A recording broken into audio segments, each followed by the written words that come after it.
제가 이틀 동안 함께 나눈 말씀의 주제는 첫째 날은 그것이었습니다. 축복하며 제사장으로 살자. 하나님이 우리에게 그리스도인으로서의 모습을 가장 아름답게 그리고 가장 멋지게 살아갈 수 있는 그 모습을 제사장처럼 살라라고 하는 거였습니다. 제사장은 내 형편과 처지를 생각하면서 축복하는 것이 아니라 하나님이 약속해 주신 말씀을 가지고 나의 사랑하는 지체들에게 그리고 내 주변의 사람들에게 축복하는 겁니다. 아브라함이 빈털털이 아무것도 없었지만 그런데 하나님께서 너를 축복하는 자를 내가 축복하고 너를 저주하는 자를 내가 저주하리라. 그러니까 아브라함에게 능력이 있었던 것이 아니라 하나님을 믿고 따라가는 아브라함을 통해서 하나님께서 축복을 흘러가게 하시겠다는 것이었겠죠. 그래서 그 아브라함에게 하나님께서 주신 그 말씀대로 우리 그리스도인은 어쩌면 살면서 축복하는 겁니다. 내가 내 힘과 내 능력을 가지고 그러는 것이 아니라 내 뒤에 계신 살아계신 하나님께서 나를 통해서 그 복을 주실 줄 믿고 내 입술과 내 삶을 통해서 그것을 전하며 살아갈 수 있도록 하나님이 해주신 사명과 책임을 생각하면서 축복하는 겁니다.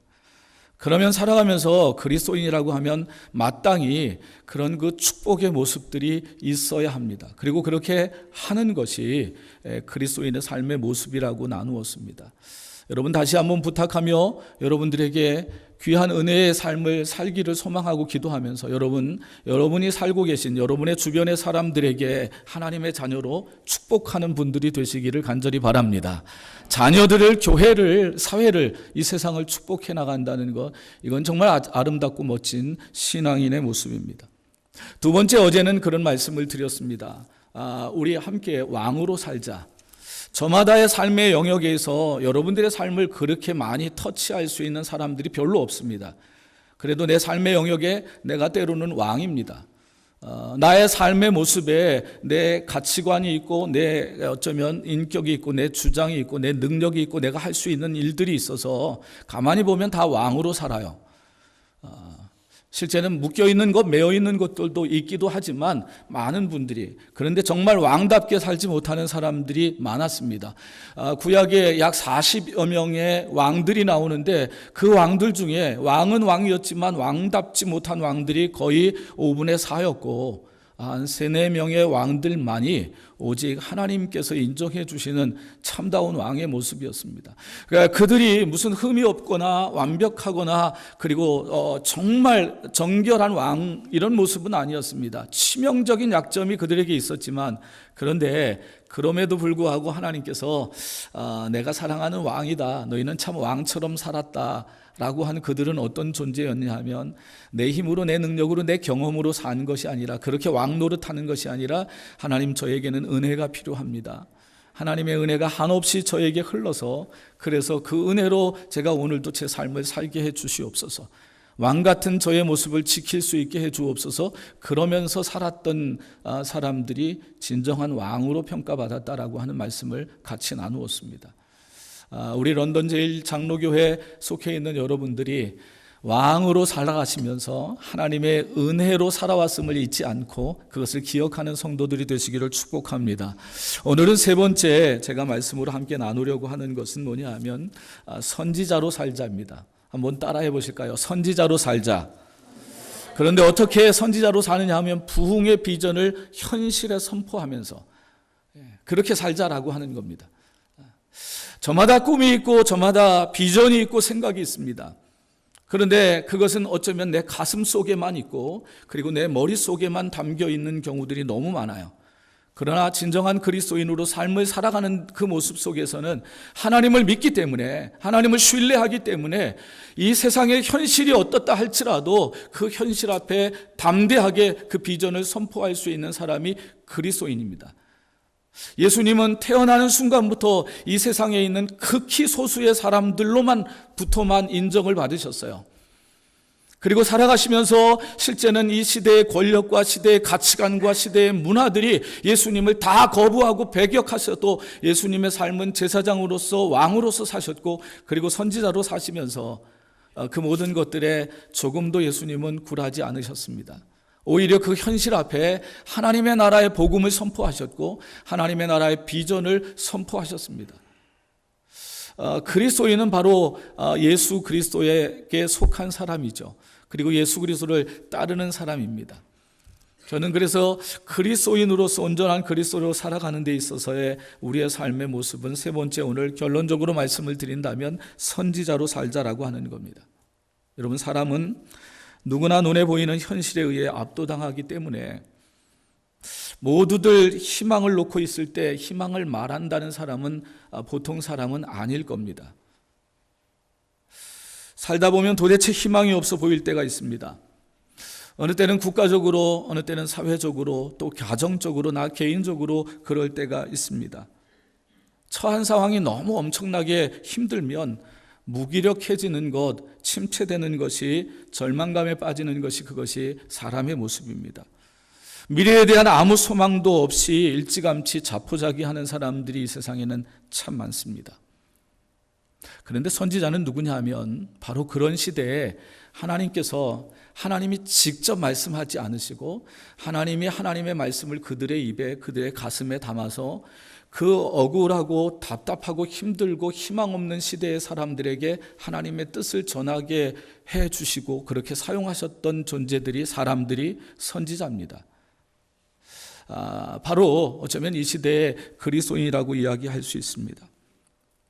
저희들이 읽은 이 에스겔서 37장의 말씀은 실제 구약 성경에 참 힘들고 답답한 시대의 상황을 가장 극명하게 설명해 주는 그런 말씀입니다. 그런데 이 말씀과 시편에 있는 말씀이 아주 정확하게 상충하는, 일치가 되는 그런 말씀이 있는데, 시편 137편 1절부터 4절에 보면 이런 말씀이 있습니다. 그냥 여러분 한번 들어보시죠. 우리가 바벨론의 여러 강변 거기에 앉아서 시온을 기억하며 울었도다. 그 중에 버드나무에 우리가 우리의 수금을 걸었나니 이는 우리를 사로잡은 자가 거기서 우리에게 노래를 청하며 우리를 황폐하게 한 자가 기쁨을 청하고 자기들을 위하여 시온의 노래 중에 하나를 부르게 하리라. 우리가 이방 땅에서 어찌하여 이 노래를 부를까라고 하는 시편의 그런 기사가 있습니다. 이런 겁니다. 뭐 머뭇거리고 있냐? 빨리 좀 한 곡 불러봐라. 화려한 옷을 입고 어쩌면 세상이 주어진 권위의 힘을 등에 업고서, 그리고서 이 앞에 서서 가냘프게 힘없게 애초롭게 서 있는 유대에서 포로로 끌려온 사람들을 향해서 바벨론의 부귀 영화를 누리는 귀족들이 조롱을 합니다. 빨리 노래 한 곡 뽑으라니까 뭐 하고 있느냐고. 그래, 너희 과거에 네가 무슨 제사장이었고 귀족이었다고 그 자존심, 알량한 자존심 지금 아직까지 살아있냐? 한번 그 자존심 가지고 한번 해보라고요. 그 앞에서는 에스겔이 이를 악무입니다. 유다에 잡혀온 포로 귀족들이 얼굴에 수치감과 분노가 가득한 채, 그러나 저항할 수 없는 그 힘들 앞에서 결국 나약해집니다. 왜 분하냐? 왜 억울하냐? 네가 지금 포로로 잡혀왔을지라도 혹시 네가 과거의 삶이 뭐 남 앞에 꿀릴 것 없었던 그런 삶이었었다고 하면서 조롱을 하고 있습니다. 그래, 그 알량한 자존심 한번 시험해 볼까? 칼을 빼들더니 옆에 있는 한 술을 따르는 여자의 목을 이렇게 목에다 갖다 댑니다. 이 여인이 갑자기 소스라치게 놀라면서 비명을 지릅니다. 서 있는 남자 중에 하나를 쳐다봅니다. 여보 하면서 쳐다봅니다. 그 포로로 잡혀온 귀족의 아마도 아내였을지 모르겠어요. 남편은 그 앞에서 조롱거리가 되어서 노래를 부르고 있고, 아내는 그들을 즐겁게 하기 위해서 옆에서 술을 따릅니다. 에스겔 옆에 있었던 유대인 귀족의 분노와 슬픔이 어쩔 줄 모릅니다. 당장 자기도 뭔가의 무기를 들고서 그 수모의 순간을 뒤엎으려고 그렇게 한번 시도해 보려고 하지만 그거는 계란으로 바위를 치는 격이었었습니다. 어찌 해야 될지를 모릅니다. 결국에 포기합니다. 굴복할 수밖에 없습니다. 살려주십시오. 노래 부르겠습니다. 그리고 그 앞에 노래를 부릅니다. 술이 벌겋게 달아오른 바벨론 귀족이 씩 웃어가면서 서로 그 칼을 내리고 이제 옆에 사람들이 한마디씩 이렇게 흥을 돋구면서 그리고 또 그 분위기를 더 날카롭게 합니다. 그래, 확실히 노래를 잘 부르는 것들은 유대 민족이야. 유대 민족들은 아마 노래를 잘 불러. 수금 타는 그런 기술도 많이 배웠다지. 저들이 자기들이 믿는 하나님을 섬긴다고 예배할 때 그때 그 수금들을 타면서 예배했다지. 그래, 한번 이왕 노래 부르는 김에 수금도 한번 타면서 해봐라. 하나씩 거드는 이 바벨론의 귀족의 조롱거리는 참을 수가 없었습니다. 야, 한번 제대로 불러보고 제대로 수금을 타봐라. 니네들이 드리는 예배도 나도 한번 오늘 드려보자 하면서 이렇게 조롱을 합니다. 물 좋은 그발 강가에 성대한 술 파티를 벌이면서 유다에서 잡혀온 포로들이 시온의 노래를 부릅니다. 여러분, 이 노래가 어떤 노래인 줄 아십니까? 오늘 우리 핸드벨 찬양팀들이 이렇게 하나님을 찬양하고 찬양팀이 앞에서 성가대가 또 찬양하며 이 거룩한 예배 하나님의 은혜를 사모하면서 그렇게 부르던 노래가 시온의 노래였어요. 요즘 대한민국으로 얘기한다면 회사에서 회식이 열렸습니다. 가라오케 그런 또 룸사롱 같은 데서 그래서 가라오케를 노래방 기기를 틀어놓고 신나게 양주 폭탄주 마시면서 노래를 부르면서 예수 믿는 누구에게 조롱거리로 야, 너도 한번 찬송가 해봐라 하면서 노래 반주기에 찬송가를 부르게 합니다.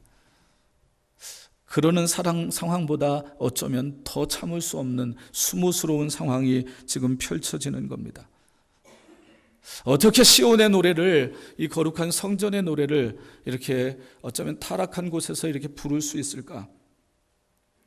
하지만 그렇게 하지 않으면 당장 이 유대의 귀족들의 처자식들이 먹고 살기가 힘들었습니다. 자기들의 삶의 현실을 유지하기가 어려웠던 겁니다. 눈물을 머금고 이를 콱 물고 시키는 대로 노래를 부릅니다. 그렇게 이제는 그들이 끌려온 대제국 바벨론의 그런 위용에 완전히 죽어서 꿈도 비전도 소망도 다 포기되어질 그때 그 상황에 하나님께서 에스겔 선지자에게 오늘 주신 말씀입니다. 당장 그 지역에 패권을 놓고 다투던 이 강대국 아수르, 그리고 또 신흥으로 세워진 바벨론 강대국, 이미 기존에 있었던 에집트라고 하는 애굽의 강대국, 이 사이에 끼어서 마치 고래 싸움에 낀 새우처럼 도무지 아무것도 할 수 없어서 결국에는 포로로 끌려오게 된 상.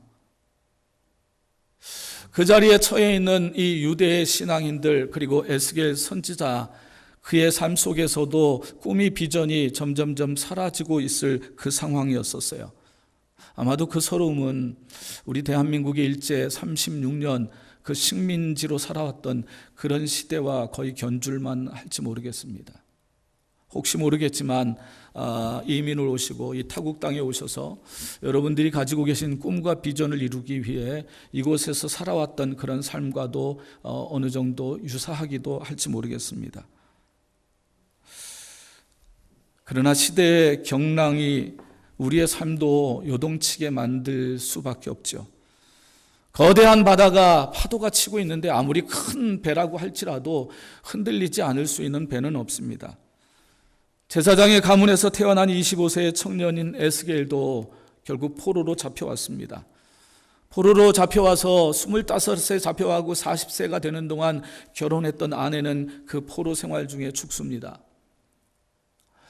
이제 어쩌면 이 시간이 끝나고 난 후에 내가 돌아가게 되면 다시 예루살렘 성전에서 그래도 제사장의 역할을 다시 할 수 있지 않을까 기대를 가졌는데 예루살렘 성전이 이제는 완전히 무너졌다라고 하는 소식을 듣습니다. 또 더 아픈 것은 자기의 나라 유다 왕이 두 눈이 뽑혀진 채 쇠사슬에 결박이 돼서 유대 땅에 끌려왔다라고 하는 그 소식을 이 에스겔이 듣고 유대의 귀족들이 듣는 그런 상황이었었습니다. 그러니까 이제는 조국도 직장도 가족도 없습니다. 무슨 미래에 대한 소망이나 어쩌면 다시 꿈을 꿀 만한 그런 그 환경이 결코 아니었습니다. 에스겔만이 아니라 유대에서 잡혀온 그 모든 포로들, 귀족들이 다 허무한 어떤 현실들 앞에 이제는 포기해서 그저 그렇게 마치 죽은 고기처럼 물살에 떠내려가듯이 그런 그 시간들을 보내고 있을 때, 근데 여러분들, 신앙의 관점으로 보면 신앙은 참 신비한 게 있어요. 그것이 무엇이 하면 신앙의 영적으로 관점에서 보면 알고 깨닫게 되는 것이 뭐냐, 우리는 아무것도 할 수 없을 때, 어쩌면 세상 앞에 두 손 다 들고 포기해버리고 그렇게 모든 가능성이 사라질 때, 그때 하나님은 우리가 알지 못하는 상황 속에서 하나님께서 역사하시는 모습이 있다는 거예요. 하나님이 그렇게 우리의 삶에 선택한 하나님의 사람들을 놓지 않으시는 하나님의 손길이 있으시다는 겁니다. 그래서 하나님의 사람은 어느 곳에서든지 무엇을 하든지 예배할 수 있게 하게 하시는 거죠. 하나님의 사람에게 비전을 주면서 말이죠. 바로 이때 하나님께서 에스겔에게 나타나서 에스겔 자신뿐만 아니라 유대민족 전체를 하나님께서 바꾸어 놓을 사건들을 에스겔에게 말씀을 하십니다. 그래서 이 에스겔서 37장은 어쩌면 민족의 위기가 닥쳐올 때, 그리고 어떤 개인의 삶에서 신앙에서 엄청난 위기에 이렇게 직면했을 때 가장 많이 이렇게 들게 되는, 그리고 붙들고 읽게 되는 말씀이기도 합니다. 저는 오늘 이 말씀의 본문을 가지고 지금 이 땅에서 삶을 살아가고 있는 여러분들에게 그리스도인으로 살아갈 수 있는 가장 강력한 은혜와 힘이 임하기를 바라면서 이 말씀을 같이 나누려고 합니다. 제가 이 말씀을 다시 붙들고서 말씀을 전하려고 하다가 뜻밖의 놀라운 것을 하나 생각을 이렇게 깨닫게 됐어요. 이 인생과 기업과 사회와 어떤 개인에 있어서 인생을 다시 리노베이션 하려고 한다면, 그리고 어떤 혁신을 꿈꾸면 삶의 패러다임을 한번 바꾸어야 된다라고 하는 느낌이 있을 때, 그때 흔히 말하면 비전 선포식과 어쩌면 새로운 어떤 비전들을 만들어가는 그 자리는 특별한 자리입니다. 회사의 모든 직원들을 어쩌면 산꼭대기에 1월 1일 정초에 이렇게 올라가서 우리 올해의 비전을 좀 새롭게 하자, 우리 회사와 우리 개인의 어떤 이 목표를 좀 새롭게 하자 하면서 그들이 호텔을 빌려서 컨벤션 센터나 아니면 강당을 빌리거나, 우리 런던 제일 장로교회로 얘기한다면 무려 옆에 친교실 정도라도 그런데 모여서 우리가 두 주먹 불꽃 쥐고서 뭔가 비전을 선포해야 되는 거예요. 그것을 하나님이 그 자리에서 선포해 주셔야 되는 겁니다. 그런데 하나님께서 이 민족의 이제 삶이 달라지고 한 개인의 삶이 비전이 달라질 그런 자리로 하나님이 에스겔을 이끌고 가신 곳이 이상하고 특별한 곳이었습니다. 그래서 제가 첫 번째 질문을 던져봤습니다. 하나님, 왜 마른 뼈 골짜기입니까? 왜 회골 골짜기입니까? 그러나 여러분 아십니까? 사람에게 있어서의 진정한 교육은 겸손에서부터 시작이 됩니다. 그리고 신앙은, 곧 믿음은 죽음에서부터 시작된다는 사실을 아십니까? 진정한 신앙은, 참된 그 신앙의 은혜와 깊이는 어느 때에 비로소 깨달아지느냐 하면 내가 죽을 때예요. 펄펄하게 시퍼렇게 내가 살아있을 때는 정말 하나님의 은혜가 무엇인지를 몰라요. 그래서 어느 목사님은 늘 이런 고백을 하신다죠. 예수로, 나는 죽고 예수로 사는 사람, 이게 그리스도인이 아닐까라고 설파를 해요. 그러니까 진정한 믿음과 신앙은 죽을 때 생겨지는 거예요. 그래서 참 신비하게도 신앙적으로 만 설명이 될 수 있는 상황들, 이런 것들이 있는 거예요. 오늘의 상황도의 모습도 그렇습니다. 아니, 하나님 비전을 보게 하시려면 비전이 보여질 만한 곳, 그 자리에서 서게 해 주셔야죠. 온 세상이 새롭게 볼 만한, 아니 세상을 좀 다르게 볼 만한 것이 눈앞에 시야에 쫙 펼쳐질 만한 그런 곳에서 비전을 말씀해 주셔야 되는데, 이상하게도 하나님께서는 에스겔을 해골만 가득한 골짜기로 이끌어 가신 것이었습니다.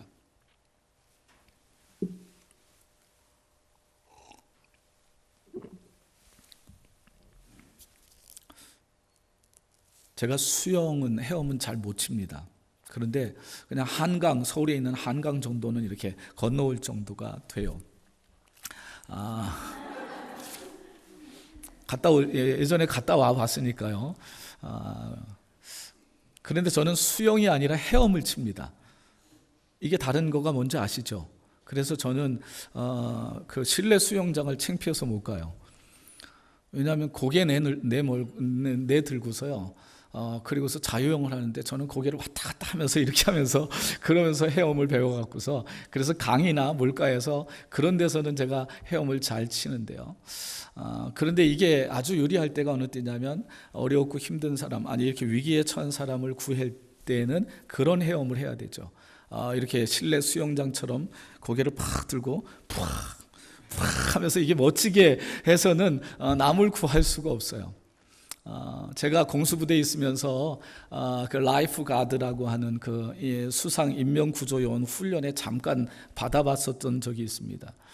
그런데 그 훈련을 아주 빡세게 시키면서 그러면서 맨 마지막 훈련 과정이 끝날 때쯤 돼서 반복해서 주지시켜주는 그 사실이 있어요. 뭐냐 하면 충분히 당신들은 수영 실력이 된다. 사람을 구할 만큼 됐다. 그런데 그 실력 믿고 그 능력 믿고서 그렇게 누가 물에 빠져 죽으려고 할 때 그런 위기 상황에 함부로 뛰어들지 말라고요. 네. 그리고 그 혼자 막 발버둥 치며 막 살려고 할 때 절대로 그때 다가가서 그 사람을 붙들지 말라고. 왜? 같이 죽는다고요. 네. 이 마지막 위기 상황에 빠진 사람은 쥐푸라기로 붙들고 그래서 자기를 주러 온 사람에게 자기를 의탁하지 않고 오히려 그를 붙들고 그 사람도 수영을 못하게 한다고. 그래서 거의 숨이 꼴까닥 넘어갈 때쯤 돼서 그때쯤 돼서 뒤로 돌아가서 목을 콱 채가지고서 그리고서 이렇게 헤엄을 쳐서 나오라고 그거를 주지해서 반복적으로 가르쳐 줍니다. 저는 그게 잊혀지지 않습니다. 그래서 신앙은 제가 말씀드린 대로 어쩌면 죽을 때, 죽음을 경험할 때 그때 참된 신앙을 하나님 앞에서 살아있는 새 생명의 모습을 그거를 우리가 누릴 수 있다는 거죠. 내가 죽지 않으면 하나님이 나의 삶을 이끌어 주시는 은혜를 깨닫지 못한다는 거예요. 하나님께서 괜히 에스겔을 기분 상할 만한 해골 골짜기로 인도하셨을까? 아니었습니다. 해골로 가득한 곳에 가셔서 왜 비전을 말씀하시는지 하나님께서는 그 이유가 있었습니다. 하나님이 우리에게 절망을 인식시키시는 것은 희망을 주시기 위한 것입니다.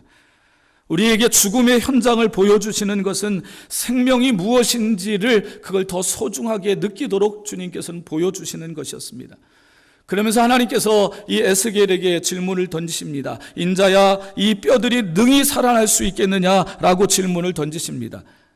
그가 본 해골들은 이미 죽어서 사람이 죽어서 이 뼈다귀들만 남아있는 이제 마른 뼈가 됐다라고 하는 얘기는 여러분 붙어있던 살은 썩어져 지나가고 다 어쩌면 독수리나 그리고 들짐승들에 의해서 다 먹이가 되어버리고 뼈다귀만 마른 앙상한 뼈다귀만 남았는데 여기에다 대두고 도대체 다시 살겠느냐. 아니 죽은 지 1시간 한 3일 정도만 됐어도 그 이야기가 합당할 텐데 하나님의 질문은 좀 엉뚱한 질문이었었습니다.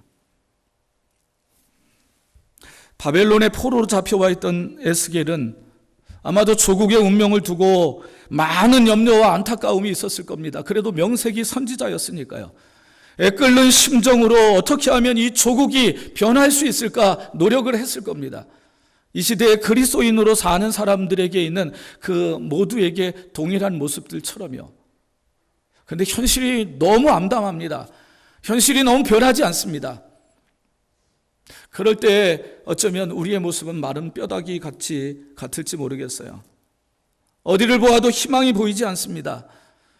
에스겔에게 있어서 해골 골짜기는 바로 희망을 볼 수 없는 조국이었었어요.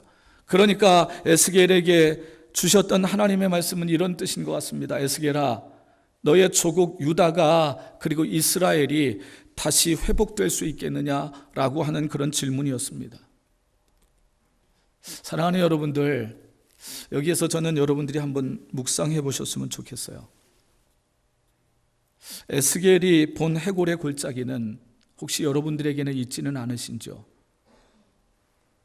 그리스도인으로 삶을 산다고 오늘도 여전히 지금 애쓰고 계시지만 그런데 포기해버린 여기는 도저히 안 돼. 이건 도저히 불가능해. 그래서 내 삶에 나도 모르는 사이에 만들어 놨던 해골의 골짜기들이 어쩌면 곳곳 여러분들이 살아가는 올라가야 될 산에 이런 어떤 그 마디마디마다 만들어져 있지는 않은지요. 한번 물어보십시오. 여러분 한번 살펴보십시오. 나의 해골의 골짜기는 혹시 어딘가? 저는 이 말씀을 생각하면서 크게 보면 우리나라 대한민국이 마치 지금 해골 골짜기 같은 느낌이 듭니다.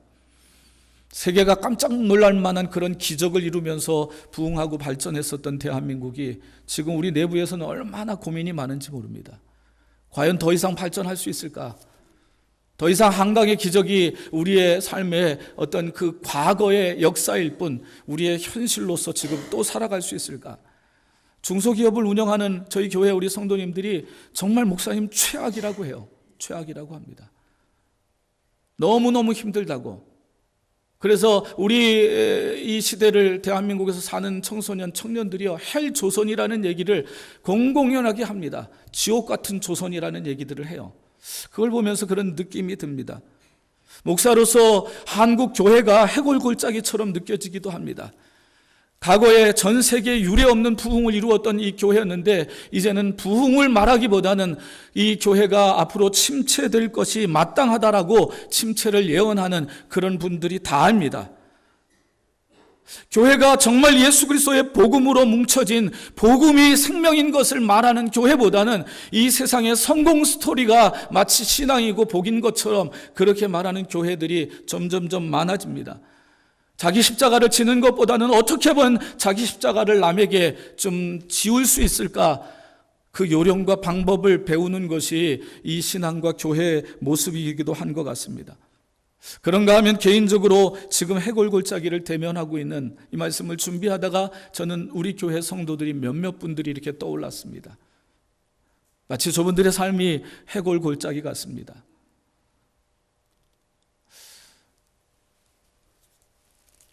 도대체 변화되지 않는 남편, 그분을 위해서 그렇게 10년, 20년을 여전히 기도하고 있는데 도무지 달라지지 않습니다. 자식들이 부모의 마음을 좀 알아줬으면 좋겠는데 점점 삐뚤어져만 가는 그런 아이들, 완고한 자녀들을 보면서 가슴 아리만 계속하고 있는 부모님들이 보입니다. 질병으로 그래서 아주 안타까운 어려움을 겪는 분들이요. 경제적인 문제로 인해서 아무도 도와줄 사람이 없는 그런 현실에 처해 있는 분들도 있습니다. 꼬이고 꼬인 가정 문제를 가슴에 안고서 누구에게 얘기할 수 없어서 그래서 때로는 하나님의 전에 나오면 깊은 한숨, 어느 때는 눈물로 이렇게 기도하는 성도들도 계십니다. 마치 헝클어진 그런 실타래, 이게 어디서부터 도대체 풀어야 될지 알 수 없는 그런 삶들. 아니 직접적으로 그렇게 피부에 우리의 느낌으로 다가오는 해골 골짜기도 있지만 그런데 실제는 더 안타까운 것은 자기의 삶에 해골 골짜기가 있는지도 모르는 상황으로 살아가는 분들이 계세요. 더 이상 아파하지도 더 이상 힘들어하지도 더 이상 괴로워하지도 않고 그러면서 이렇게 살아가고 계신 분들, 어쩌면 그런 분들이 더 안타깝기도 합니다. 신앙생활, 예수 그리스도를 처음 만났을 때, 이 직분을 나에게 하나님이 처음 주셨을 때, 그래서 감격적으로 찬양하며 예배하며 섬겼었던 그 모습들은 이미 다 마른 뼈가 됐어요. 더 이상 이것을 통해서 누구를 살리거나 어떤 사람을 일으켜 세우거나 교회의 부흥을 말하거나 하는 것들은 내 속에서 사라진 것 같이 그렇게 살아가고 있는, 신앙생활을 해가고 있는 분들도 계십니다. 근데 이 문제에 직면할 때 하나님께서 에스겔에게 말씀하시듯이 저에게도 말씀하시고, 그리고 오늘 런던 제1장로교회 이 땅에 살고 있는 여러분들에게도 하나님은 아마 계속해서 물으실 거예요. 사람아, 이 뼈들이 살아날 수 있겠느냐? 이 뼈들이 살아날 수 있겠느냐? 상식적으로는, 경험적으로는 내가 해보니까 안 됩니다. 안 돼요. 그렇다고 하나님 앞에 안 된다고 말할 수는 없어요. 그렇죠. 그래도 그리스도인인데 그렇게 말은 못합니다. 아니, 하나님 어떻게 방금 죽은 시체도 아니고 이제 1년, 5년, 10년, 20년 이미 죽어서 뼈다귀만 남은 이 뼈다귀에 도대체 뭐가 어떻게 살아날 수 있겠습니까? 내 마음의 생각은 그렇지만 그렇게 어쩌면 대답은 못할지 모르겠어요. 그러나 사랑하는 여러분들, 그 자체가 어리석고 황당한 질문을 하나님께서 여러분들에게 하신다면, 하나님이 그 질문을 여러분들에게 하신다면 이유가 있지 않을까요? 그래서 저는 늘 끝까지 소망을 붙드는 것이 하나가 있습니다. 이분의, 이 성도님의 지금의 삶이, 혹시 지금의 상황이 아무리 어렵고 아무리 마치 마른 사막처럼 아무것도 날 수 없는 것 같이 냉랭하고 그게 마른 상태라도 할지라도 하나님의 말씀이 들어가면, 하나님의 말씀이 들려지면 그분은 변할 수 있다고 믿어요. 변할 수 있다고요. 오직 소망이 거기에 있다고. 하나님이 에스겔에게 말씀해 주십니다. 말씀해 주세요. 에스겔아, 살아날 수 있겠느냐? 살아날 수 있겠느냐? 그런데 저는 이것부터 시작된 에스겔의 삶과 그 유대 민족의 상황의 변화가 하나님의 말씀이 그에게 들어온 거예요. 선포된 거예요. 이쯤에 제가 우리 같이 어제 그제 나누어드린 한번 찬양을 다시 한 번만 하셨으면 좋겠어요. 내 삶에 들어온 주님의 말씀이, 우리 PPT 다시 한 번만 틀어주시면서요. 3일 동안 목사가 제가 이렇게 말씀드렸듯이 저는 저희 교회에서 설교하는 게 제일 편합니다. 그래서 낯선 곳에 와서 설교하는 게 약간 좀 주저하고 어려워요. 하고 싶으면 마음대로 못하고요. 그래도 예의와 격식을 좀 더 갖춰야 되니까. 왜냐하면 오해하기가 너무 쉬워요. 잠깐 전하고 가는 것 뿐이에요. 아마 제가 말씀 전한 거 기억하시는 것 그렇게 별로 필요 없습니다. 우리 매일매일 말씀을 전하시는 김효한 목사님의 말씀이 여러분들의 귀에 들려지고 그게 가슴에 들어오는 것이 생긴다면 그것만큼 귀한 것은 없으니까요. 그리고 그게 생명이니까요. 에스겔에게 하나님께서 말씀을 주셨어요. 그의 현실, 그의 상황, 너무너무 힘든 것이었는데, 그런데 에스겔이 이 하나님의 말씀을 듣고 선포하기 시작합니다. 우리도 그런 신앙생활, 저는 이 찬양을 그냥 제가 한번 와서 여러분들에게 가르쳐 드렸다 하는 것으로 족할 것 같아요. 우리 같이 한번 이 찬양 불러보겠습니다.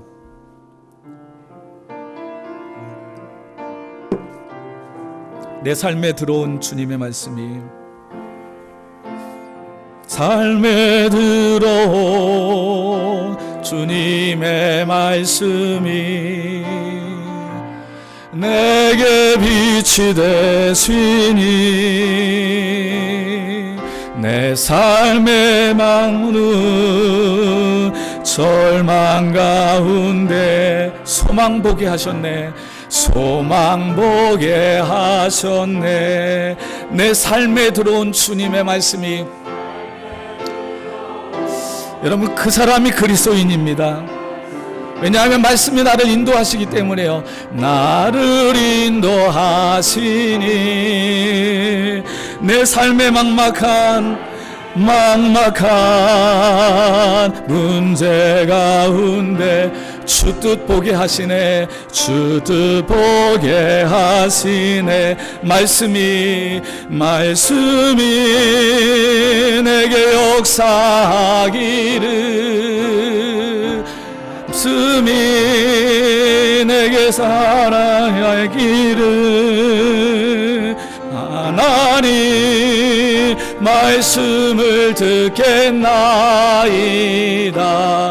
주님의 음성을 듣겠나이, 주님의 말씀을 듣겠나이다.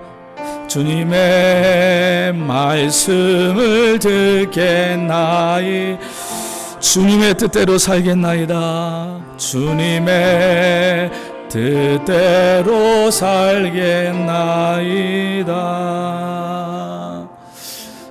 저희 교회에 46살 된 노처녀가 계셨습니다. 얼마나 교회 일들을 열심히 했는지요. 중앙대학교를 나와서 교사와 선교지의 사역들을 정말 잘 감당하던 자매였습니다. 근데 이 자매가 어느 날 저를 찾아왔어요. 목사님, 저 선교사로 나가겠다고요. 선교사로. 저희 교회에 참 필요한 자매였습니다. 우리 교회 그 자매를 통해서 가르쳐진 아이들이 지금 이제 집사님이 된 그런 학생들도 많이 있고요. 저는 뜻밖이었어요. 근데 하나님께서 자기의 삶의 제 인생을 살아가면서 뭔가 하나님의 나라를 위해서 남길 수 있는 것을 생각하게 해주셔서, 그래서 선교 사역하는 것들을 조금씩 옆에서 서포트하고 돕다가 보니까 내가 나가야 되겠다, 이런 마음을 주시더래요. 어디로 갈 거냐 그랬더니 미얀마로 가겠대요. 미얀마로. 옛날에 버마죠, 버마. 근데 지독한 불교 국가입니다. 그곳에 가겠다라고 해서 이왕이면 우리 박순영 선생님 조금 여자 홀로 몸으로 이렇게 가는 거 좀 편한 거 좀 잘 준비된 곳에 가면 어떻겠냐 그랬더니 그곳에 사역하고 계신 선교사님이 잘 케어해 주신다고. 그래서 제가 파송을 하면서 같이 저하고 부목사님이, 장로님 한 분이 같이 동행해서 파송을 하고 예배를 드리고 처음으로 미얀마를 같이 갔습니다. 3일 동안 있다가 떼어놓고 오는데 왠지 눈물이 나더라고요. 뭐 저하고 나이는 그때 약 3살 차이밖에 안 되는데, 그런데 마치 제 딸을 내놓고 오는 것 같이, 그리고 정말 소중한 가족 식구를 이렇게 띄워놓는 것 같이. 그리고서 사역을 쭉 해오는데 2년이 지나고 난 후에 갑작스럽게 거기서 이제 미얀마어를 배우다가 갑작스럽게 2년 지났는데, 목사님 선교센터 좀 지어야 되겠습니다 그러는 거예요. 너무 빨랐어요. 저희들은 언어 배우고 적응하고 그래서 한 5년 7년 정도쯤 지나면 그렇게 하리라고 생각했는데 해야 될 일들이 너무 많다고 빨리 사역을 했으면 좋겠다라고 하는 겁니다. 근데 선교센터 짓는데 미얀마의 양곤에 땅값이 왜 이렇게 비싸고, 그리고 물건값이 이렇게 비싼지요. 땅 150평 사는데 5천만 원이 들고요. 미얀마 근데 가봤더니 그곳이 뭐 여기는 천국이죠. 아주 이렇게 우리나라의 촌 같은 데인데 양곤 시내라고 땅값이 그렇게 오른 거예요. 얼마나 들겠냐 했더니 약 한 1억 2천만 원 정도 들겠답니다. 런던 제일 장로교회 제가 딱 교회 모습 보면서 너무 이렇게 친근한 거, 김요한 목사님하고요 뭐 거의 30년 가까이 친하니까. 그런데 저희 교회의 건물이 이런 조립식 건물입니다. 서울 시내에 한복판에 조립식으로 되어 있는 교회 건물 그렇게 한두 개나 있을까요? 이렇게 하얗게 샌드위치 판넬로 지어진. 그런데 저희 교회의 꿈은 뭐였느냐 하면 이 교회에 그렇게 거대하고 화려한 치장하는 교회가 되고 싶지 않은 거였어요. 그래서 이것만 해도 너무 감사하게 여기면서 우리는 예배를 드리고 있는데 1억 2천만 원이면 그거면 우리 교회 외부 리모델링을 충분히 아름답게 할 수 있는 그런 돈이에요. 그리고 실제는 저희는 1년 예산 그냥 제로가 되는 게 제일 감사해서 뭐 남는 것 그걸 이렇게 원하지 않습니다. 1년 예산에 최소한 11조 이상은 선교헌금, 1년 예산에 11조 이상은 저희들이 구제로 쓰고 1년 예산에 11조 이상은 장학하는 데 쓰는 그런 그 마음으로 이렇게 교회를 하는데, 그러니까 예산도 하나도 없습니다. 돈이 하나도 없는데 1억 2천 정도 든다는 거예요. 혼자 기도했습니다. 하나님 어떻게 해야 될까요? 우리 장로님들하고 의논을 했어요. 어떻게 하는 게 좋겠습니까? 뭐 장로님들이 무슨 대답이 있나요? 답이 있나요? 하나님이 저에게 그냥 기도하고 한번 해보라 이렇게 말씀하시는 거예요. 그래서 제가 성도들에게 공포를 했습니다. 우리 딱 3개월만 헌금하십시다. 작정을 하시는데 딱 3개월만 하시자고. 얼마가 예산이 필요하냐? 1억 2천만 원입니다. 땅 사는데 요만큼. 그래서 약 150평을 짓는데 그렇게 예산이 드는 거예요. 우리가 생각하기에 너무 많은 예산이었는데 현실적으로 양곤이 그랬습니다. 유치원과 아이들. 우리 박순영 선교사님의 사역이 뭐였느냐 하면, 비전이 뭐였느냐, 저희들이 선교센터를 지은 곳이 바로 그 미얀마에서 가장 큰 종합대학인 양곤 유니버시티라고 하는 대학 옆에요. 뭐 대학이라고 하지만 가보니까 강당 시설도 정말 열악하고요. 전기도 들어왔다 나갔다고 하고 땅은 50만 평인데 그런데 건물은 허접한 건물들이, 근데 아이들 학생들은 바글바글합니다. 그 학생들 가운데 그 우리 미얀마 양곤에 있는 선교센터에서 저희들이 비전은 그 학생들 가운데 미얀마의 리더를 좀 키우자, 크리스찬 리더를. 그래서 그 법학과생들을 지금 저희 센터에서 6명을 기숙을 시키면서, 그리고 그 아이들에게 말씀을 가르치고, 그래서 이 아이들이 조금만 지나면 이제 변호사, 판사가 되고 사회에 나가서 그 사회에 크리스찬으로서의 리더 역할을 하는, 그러면서 옆에 있는 교회 마을들 약 3,000 가구가 되는데 교회가 없어요. 거기에 아이들을 주일학교 사역을 하는, 뭐 이렇게 하기 위해서 세우는데, 우리 성도들에게 우리 실제적으로 돈이 없습니다. 저희 신남교회가 있는 위치가 어디냐 하면 영등포에 있는 신길동이에요. 그런데 저희 교회 옆에는 아직도 우리나라 말로 퍼세식 화장실, 이게 뭔지 아세요? 듣지도 보지도 못하실지 모르겠는데 퍼세식이라고 하는 화장실, 그러니까 직접 이렇게 똥을 이렇게 푸는, 그래서 이렇게 볼일을 보면 이렇게 풍덩 이렇게 들어가는 그런 화장실이 서울 시내 한복판인데 남아있는 집들이 있는 그런 곳이에요. 이제 2년 후면 싹 재개발이 돼서 뉴타운으로 다 바뀌어지는데, 그래서 방송국이 KBS, MBC, SBS 방송국이 여의도에 있는데 딱 차 타고 5분 거리입니다. 방송팀들이 70년대, 60년대 서울의 풍경을 찍으려고 하면, 그러면 이렇게 저희 동네 와서 방송 촬영, 드라마 촬영을 하는 그런 곳이 일부 남아있는 곳이에요. 성도들이 이렇게 참 가난하고 힘든 분들이 계십니다. 어떤 분들이 그렇게 헌금해서 하자라고 했더니 어떤 분들 가운데 안수 집사님들 2분이 이런 얘기를 하세요. 목사님, 그러면 우리 교회에 리모델링 충분히 그 돈이면 하는데 그거 먼저 해야 되는 거 아니냐고 얘기를 하세요. 부흥하려고 하면 그거 먼저 해야 되지 않겠느냐 얘기를 하세요. 그 말도 일리가 있습니다. 잘못된 말은 아니에요. 그런데 제가 그렇게 말씀드렸어요. 집사님, 과연 하나님이 뭐라고 말씀하실지 한번 생각해 보시기 바랍니다. 그리고 우리 하나님의 음성을 들읍시다. 그런 말씀을 드렸어요. 우리 성도들에게도 그렇게 같이 얘기했어요. 그런데 놀라운 것이요, 3개월을 작정하고 딱 헌금은 3주만 하자라고 했는데 헌금이 1억 1천만 원이 나왔어요. 1억 1천만 원이. 그러니까 저희 교회, 제가 담임 목사로 가고 처음에 교육관을, 옆에 교육관 시설이 없어서 사느냐고 저희 교회 성도들이 3억 헌금을, 그때는 한 주를 설교를 하고 했는데 그렇게 하시고요. 이제 선교센터는 전혀 생각도 못하던 거였는데 그걸 놓는데 1억 1천만 원을 해서, 그래서 선교센터를 봉헌을 했습니다. 제가 믿는 것은 그거예요. 우리 교회가 여러분들에게 정말 하나님의 말씀이 들려지면 그 일을 하시는 분은 하나님이세요.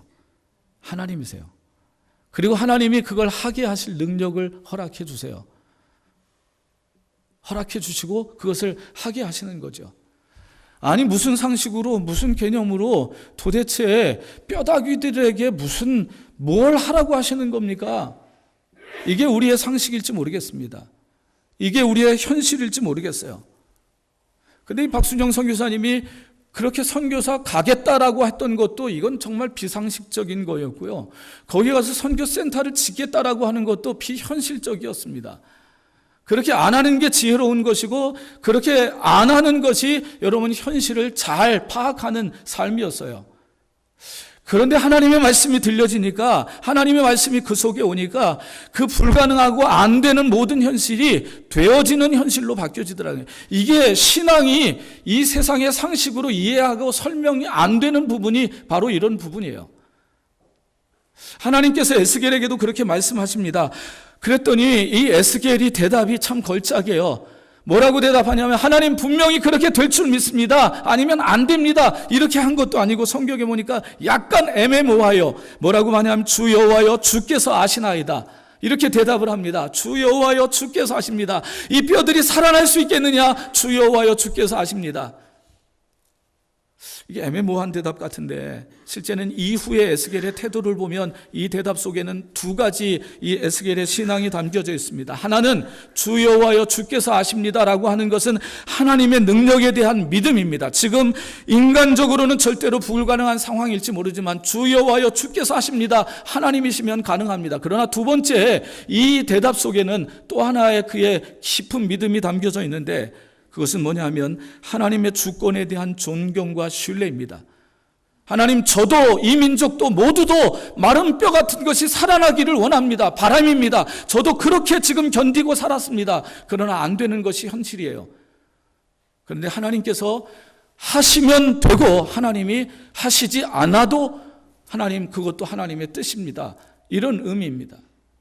우리는 기도할 때, 우리는 신앙생활할 때 어느 때 많이 넘어지느냐, 내가 내 열심을 가지고 내 믿음을 가지고 하나님 이렇게 되기를 원합니다. 이렇게 되는 것이 어쩌면 하나님의 영광일 줄 모르고 제가 더 편하게 열심히 능력 있게 뜨겁게 사역할 수 있는 환경이 될지 모르겠습니다. 그렇게 되면 얼마나 좋겠습니까? 저는 그러면 더 열심히 주의 일 하겠습니다. 그런데 그 믿음도 좋은 믿음일지 모르지만 사랑하는 여러분들, 정말 그리스도인으로 사는 신앙의 모습이 좀 더 깊어진다면 그런 거죠. 마치 에스겔과 다니엘, 사드락, 메삭, 아벳느고가 풀무불 앞에 섰을 때 하나님이 구해 주실 줄 믿습니다. 그게 우리의 모두의 보편적인 소망입니다. 그러나 그리 아니하실지라도라는 거죠. 이 믿음이 저도 부족하지만 우리가 살아가면서 계속 구해야 될 믿음, 하나님이 채워주시는 믿음이 아닐까요? 하나님, 이 뼈들이 살아나기를 원합니다. 그러나 주여 주께서 아시나이다라고 하는 이 얘기는 뭐냐 하면 하나님께서 그렇게 하지 않으실 수도 있습니다 라고 하는 것까지도 인정하는 거예요. 여러분, 우리의 믿음, 우리의 신앙의 비전은 하나님의 능력만 믿는 것이 아니라 하나님의 주권도 하나님의 인도하심도 따르는 거죠. 그래서 제가 말씀을 드렸었던 부분, 어쩌면 점점 신앙생활하면서 저도 여러분들도 깊이 이해하게 될 부분이 뭐냐 하면 신앙은, 믿음은 죽음에서부터 시작된다고요. 내 뜻이, 어쩌면 내 믿음이 죽어지는 것. 사랑하는 여러분들, 어떤 상황에 계십니까? 혹시 크게 혹은 작게 해골 골짜기에 여러분들이 대면하고 계십니까? 도무지 아무 희망 없어 보이기에 절망하고 낙담하고 힘들어하는, 혹시 내 힘이면 괜찮습니다. 너끈히 지금 감당하고 있습니다. 잘해가고 있습니다. 이런 교만에 들어 계신 분들이 있으십니까? 사랑하는 여러분들, 다만 우리는 인간인 뿐임을 그걸 기억하셨으면 좋겠어요.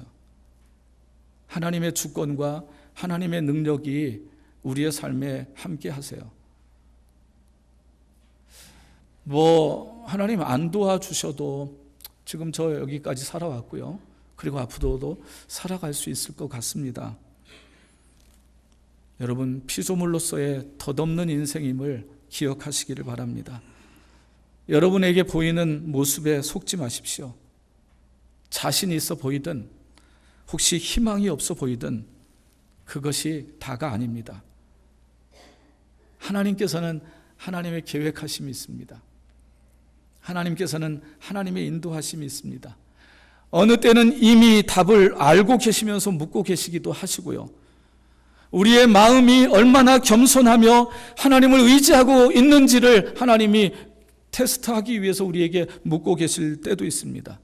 살겠느냐고 물으실 때는, 그때는 어쩌면 하나님께서 이미 살려주실 계획을 가지고 하나님께서 물으시기도 하시는 거죠. 하나님이 욥에게 고난을 주셨을 때 욥이 고난으로 인생이 끝날 것이 아니라 하나님은 그 욥의 고난의 마지막 순간을 계획하고 계셨는데, 그때 욥의 정말 놀라운 아름다운 믿음이 그것이었죠. 주여, 나의 가는 길을 주께서 아시나니 주께서 나를 단련하신 후에는 내가 순금같이 나오리라고 하는, 이 얘기는 뭐냐면 하나님의 주권을 믿는다는 얘기예요. 그래서 정말 믿음을 가지고 이 현실 앞에 비전을 선포하는 선지자는 누구냐 하면, 현실이 아무리 암담하다 할지라도 하나님이 내 마음에, 내 삶에 말씀을 주셔서 그 말씀을 붙들고서 담대하게 선포하는 것입니다. 제가 이틀 3일 전한 말씀을 마무리하려고 합니다.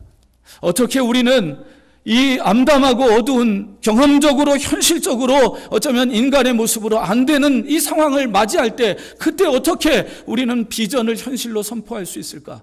꿈만 꾸던 비전이 아니라 생각만 하던 비전이 아니라 그것을 이 현실에 선포할 수 있을까?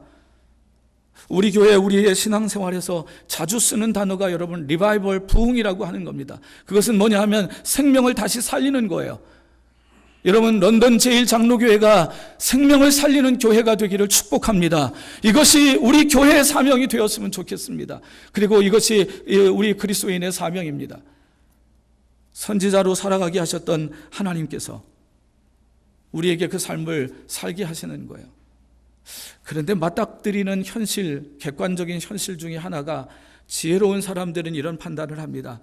하나님 저 사람에게는 좀 더 많은 능력을 주셨고 또 누구에게는 그래도 괜찮은 능력을 주셨고 어쩌면 저는 하나도 없는 것 같습니다. 이게 선지자로 살아갈 때마다 부딪히는 많은 이제 현실의 장애물 그걸 뛰어넘어도 부딪히는 것 중에 하나가 뭐 능력의 차이라고 하는 거죠. 그런데 제가 이 말씀을 준비하면서 저와 여러분들에게 하나님께서 깨닫게 해주신 것이 하나 있어요. 선지자 얘기를 하려다고 보니까 구약에 있는 선지자가 16명이 나옵니다. 선지서가 대선지서 4명과 소선지서 16명이 나오는 거예요. 이렇게 살펴보니까 선지자의 차이가 너무 커요. 외형적인 차이가 얼마나 크냐 하면 이사야 선지자는 성경을 66장이나 썼습니다. 그런데 오바댜라고 하는 선지자는 단 한 장밖에 없어요. 이게 마치 점 하나 찍다 만 것처럼.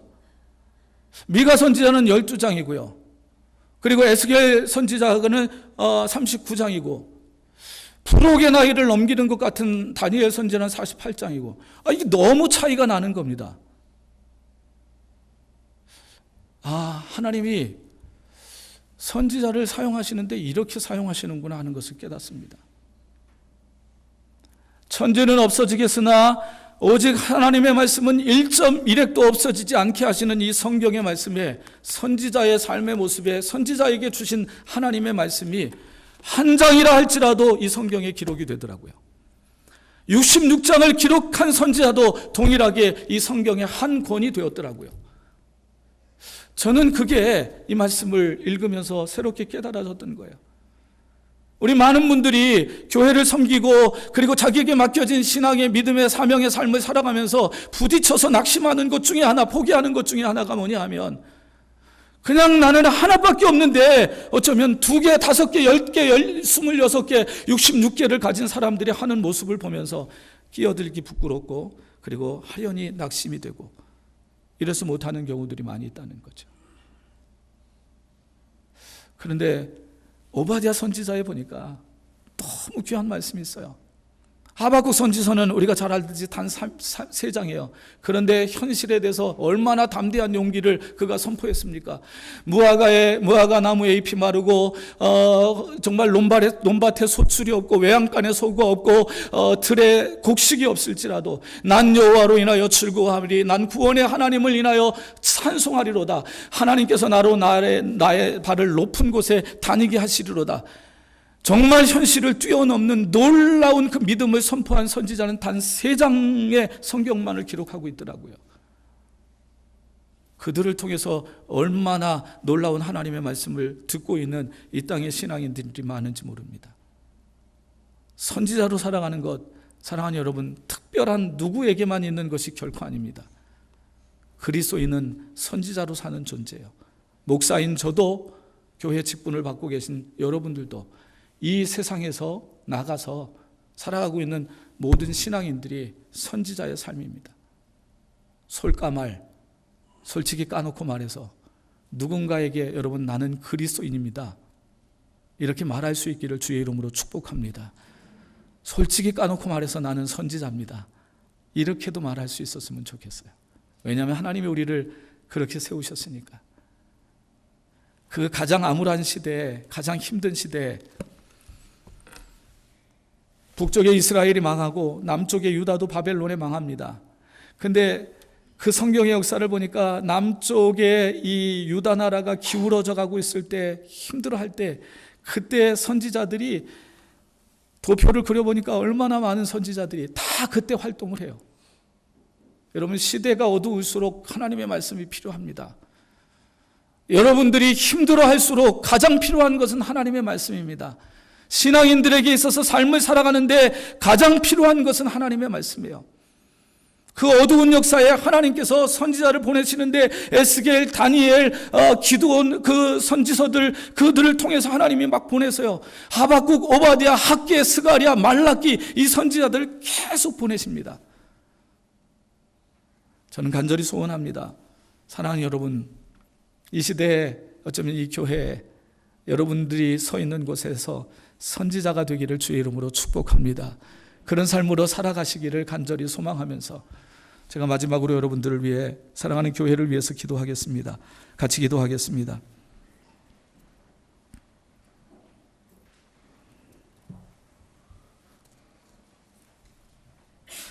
마른 뼈들을 향해서 하나님의 말씀을 선포하듯이 다 말라 비틀어진 삶의 자리에 생기를 불어넣듯이 오늘 이 땅의 삶의 자리에서 그리스도인으로 살아가며 이 사명을 감당하고 있는 이 런던 제1장로교회와 이 교회를 이루고 있는 귀한 지체들에게 하나님께서 은혜를 베풀어 주시기를 원합니다.